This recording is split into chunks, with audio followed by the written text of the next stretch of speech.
What's up, everybody? Welcome to another episode of Gideon's Tactical. We have a brand new to the market of 2013, the Buck Spitfire folding pocket knife. That is what you see on the table. I'm going to give you some quick specs and give you my first take. This is their very first run of this particular knife. What we got here, they have a couple different colors. They have sunset orange, lime green, and silver with a little orange steel spacer, aluminum spacer back there. That's the model that I have in front of you. They do have it in serrated or plain edge. And the basic specs for you are a total blade length of 3 1/4 inches with an actual cutting edge of 2 3/4 inches cutting with a little bit of a recurve, hollow grind, 420 high carbon steel, Rockwell hardness 58 flat. Their whole design, we got a thumb ramp, we got aluminum handles, we got tip up, tip down, left or right, nice pocket clip, lanyard hole. We got aluminum handles, lockback design, and it weighs in at 3.2 ounces, so not a bad weight for the size of this knife with the aluminum handles and just the overall design, ergos, all that stuff. So let's go ahead and jump on into this. I've had a chance to play with it for a little bit, carry it a little bit, and I got to tell you, overall, I'm impressed. I dig it for a gentleman's knife. You're a guy who, goes to the office, wears your Dockers and dress pants, and you want a knife that's not going to tear up your pocket and is going to look classy when you whip it out, and you're not going to look like you're in a combat zone. This could definitely be your knife. Let's go ahead and go on to the blade here first at the front end. This is made out of 420 high carbon. I called Buck and had a conversation with them, and they do a Rockwell hardness of 58, which is the same. So what you're getting here with the Buck 420, now that's not all 420 high carbon steel. Some 420 high carbon steels have a much lower Rockwell hardness, but basically what you're getting quality-wise in this steel that Buck produces in most of their knives, you're going to get the same quality as you would out of a Kershaw Chinese-made CR13 MOV. You're going to get the same quality as of, say, Cold Steel or SOG AUS 8. Those are the types of edge retention quality of steel that you're going to get with this Buck 420 high carbon steel. So not bad at all. Definitely a budget steel, but great for edge retention, rust resistance, and some other things. Buck does a pretty good job overall, and for the price point. So let's go ahead. We're looking here at this blade. Got a slight recurve into a really good belly, into a really good tip. Nice and strong, reinforced, but also delicate enough that I can get splinters out and do my EDC tasks that I would need in opening and packaging. That recurve will cause a little bit of a problem with resharpening, but not much. And that 420 can take a wicked sharp edge right out of the box. And this is razor hair popping shaving sharp. You got this hollow grind, which I don't prefer, but it's not bad. And a lot of pocket knives have hollow grinds, and nothing really to complain about there. You have that cutting edge of just under 3 inches, and that's a blank spot is big enough that you can get your finger in there nice without any problem. I wear large size gloves. You're not going to accidentally cut yourself, so you can get in there and do your detailed tasks, whittling, carving, doing whatever you're doing, and it's basically a blank spot there as a kind of a finger choil.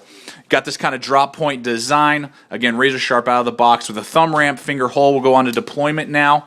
The deployment is super smooth for a lockback design, one of the better ones that I've seen. Lockbacks, it's going up against that design here. Sorry, I'm just not getting a good angle on it. Boom. With a little bit of a wrist flick, you can get it going every time. You can close it one-handed, no problem.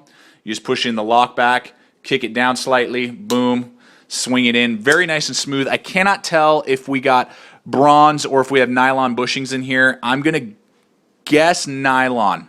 That's just my guess, though. I'm not 100% sure on the bushings there. Now, it is somewhat loose. The edge retention isn't fantastic. You can see there I'm just kind of pulling it. You can definitely fling it open if you jerk it hard. So the edge retention, sorry, not the edge retention, the blade retention in the blade itself isn't fantastic.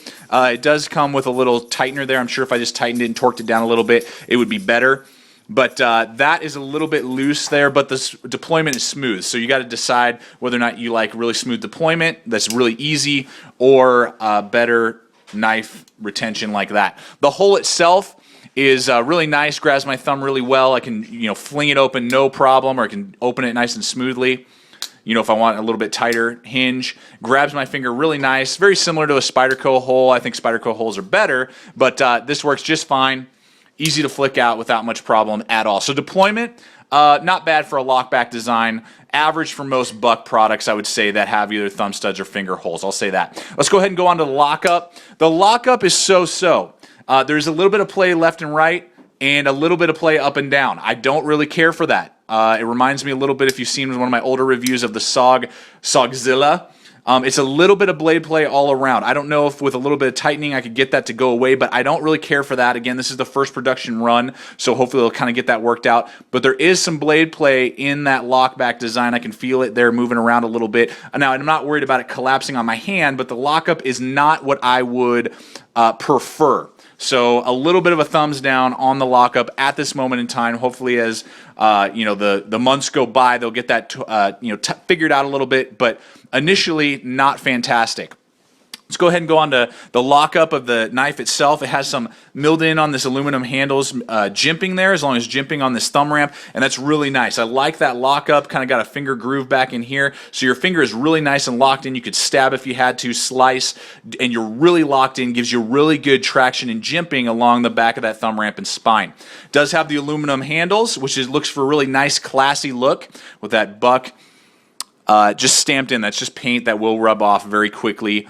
Design there, but aluminum, nice and light, 3.2 ounces. Can't complain about that at all. That's a great weight for this particular knife, and it's just classy, smooth. That pocket clip is going to ride relatively high. You can see there we got about probably a ½ an inch sticking up, but a nice big lanyard hole, and just a classy looking pocket clip.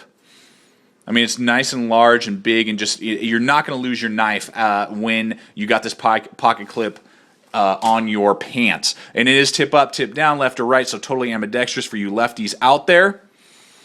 And you got some more jimping back here. And then that nice little flare of color, I like that. That little orange back there, just a little bit classy, gives you a little bit of just a flare, and it's not bad at all. So overall impressions of this Spitfire, 50-50. Gentleman's knife, yes. Does it look classy? Yes. Is it razor sharp? Yes.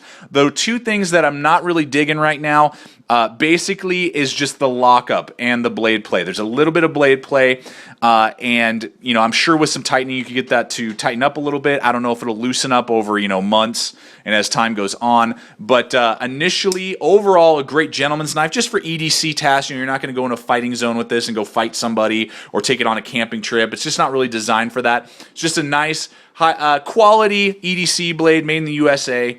And, it's just kind of up to you whether or not you're willing to risk it with the slight blade play and play with that screw right there to kind of get it tightened up. But that's my really only complaint. Other than that, not bad. So we'll see how the sales go, whether or not this will be a model that will stand the test of time or not. But this is, again, the Buck Spitfire first production run. Hopefully this helps you guys out a little bit in your purchasing decisions. Thanks for watching. Stay equipped, stay prepared, and we'll see you out there.